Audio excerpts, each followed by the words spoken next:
जय माता दी दोस्तों, धर्मवाणी चैनल पर आपका स्वागत है। माता रानी का आशीर्वाद पाने हेतु कमेंट में जय माता दी अवश्य लिखे।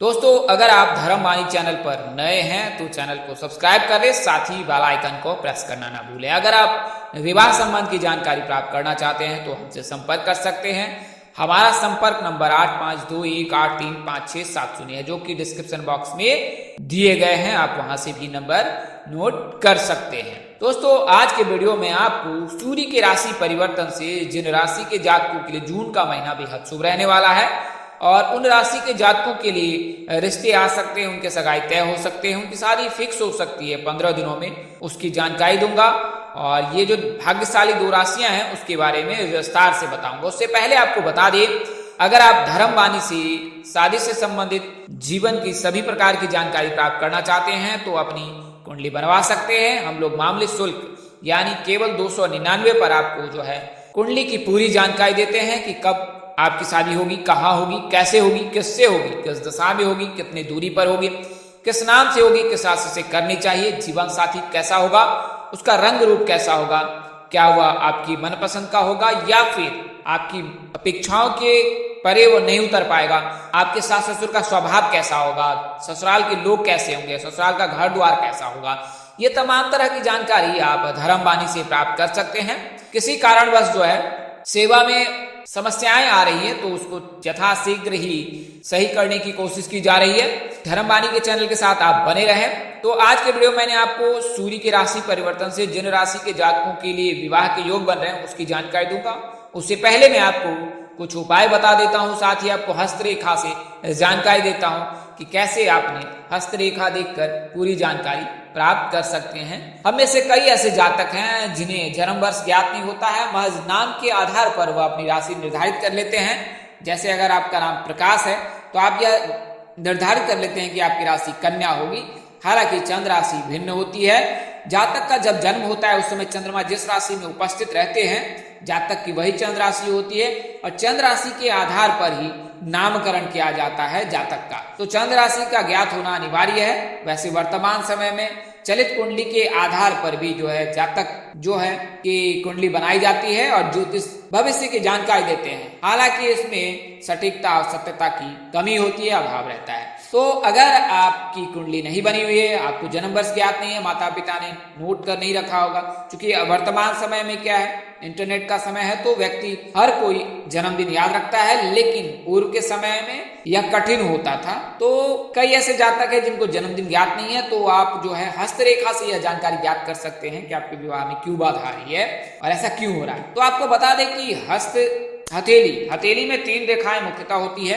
पहली रेखा जीवन रेखा कहलाती है, दूसरी रेखा मस्तिष्क रेखा कहलाती है और तीसरी रेखा हृदय रेखा कहलाती है। हृदय रेखा यानी आपकी उंगली के समीप जो रेखा उभरी हुई होती है, ज्यादा उभरी होती है, स्पष्ट उभरी होती है, वह हृदय रेखा कहलाती है। मध्य में जो रेखाएं हैं या रेखा है वह मस्तिष्क रेखा है और जो कलाई की तरफ मुड़ती है उसे जीवन रेखा कहते हैं और कलाई के नीचे मणिबंध होते हैं। मणिबंध की रेखाएं होती है, उससे आयु ज्ञात की जाती है कि आपकी आयु कितनी हो सकती है। तो अगर कोई रेखा जो है मणिबंध से निकलकर सूर्य पर्वत की ओर जाता है तो वह बेहद भाग्यशाली होता है। अगर जीवन रेखा लंबी है तो जातक लंबी आयु वाला होता है।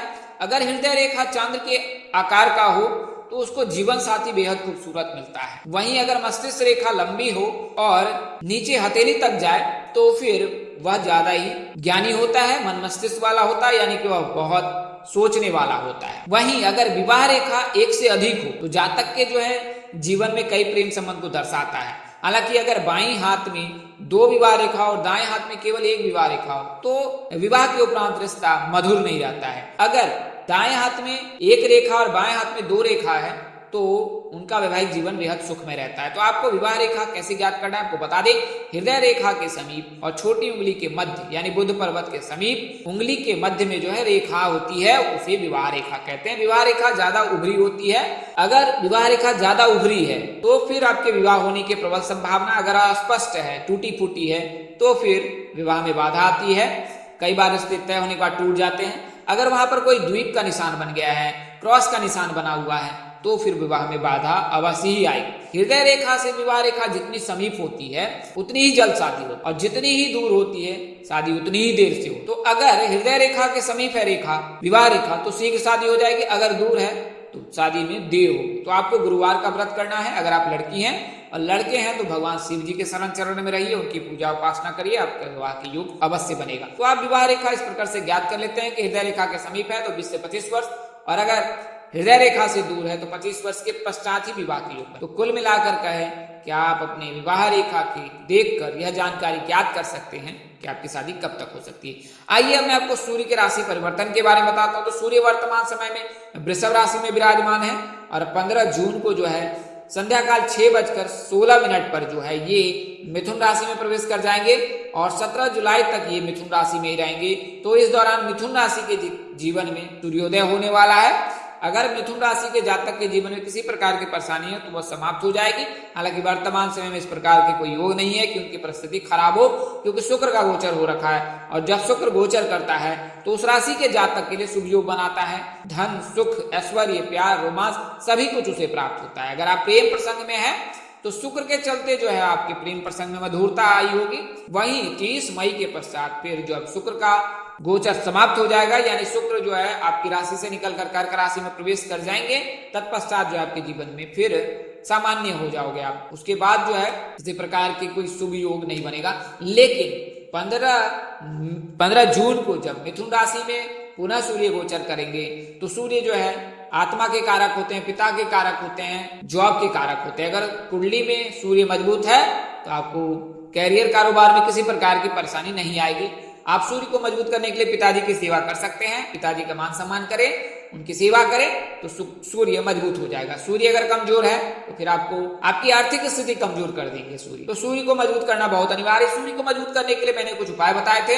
आपको बता दें कि आपको रोजाना सूर्यदेव को जल कार्घ देना है और सूर्य चालीसा का पाठ कर सकते हैं, हनुमान चालीसा का पाठ कर सकते हैं, ओम सूर्याय नमः मंत्र का जाप कर सकते हैं। तो इससे सूर्य मजबूत हो जाता है। तो सूर्य जो है आत्मा का कारक होता है, पिता का कारक होता है। सूर्य जो है सबसे बड़ा ग्रह है और सभी जो ग्रह हैं वो सूर्य की परिक्रमा करते हैं। तो सूर्य जो है ऊर्जा का एकमात्र स्रोत है। तो सूर्य के रहने पर 27 वर्ष के पश्चात विवाह के योग बनते हैं। सूर्य जो है सिंह राशि का स्वामी है, तो सिंह राशि के जातकों के शुभ योग बनाएगा। इसके अलावा मिथुन राशि में सूर्य का गोचर होगा तो मिथुन राशि के जातकों के लिए भी शुभ योग बनाएगा।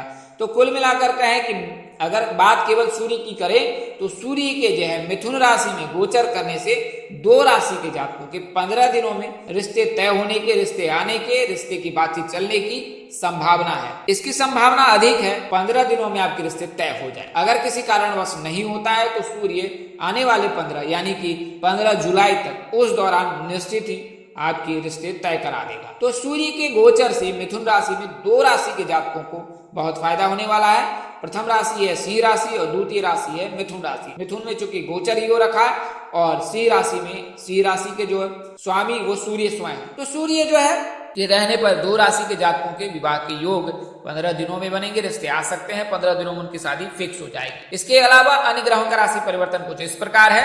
शुक्र जो है कर्क राशि में प्रवेश कर जाएंगे, गुरु जो है वर्तमान से मेष राशि में, शनि कुंभ राशि में है, राहु मेष राशि में है और केतु जो है वो तुला राशि में विराजमान है। तो इससे जो है 2 राशि के जातकों के लिए सूर्य के गोचर से अगर आपकी आयु 27 वर्ष से अधिक है तो परिणय सूत्र में अवश्य बनेंगे। इस तरह के वीडियो देखने के हमारे साथ बने रहें। आपको यह कार्यक्रम कैसा लगा आप कमेंट कर अवश्य बताएं। मिलते हैं अगले वीडियो में, तब तक के लिए मुझे इजाजत दें। नमस्कार, जय माता दी।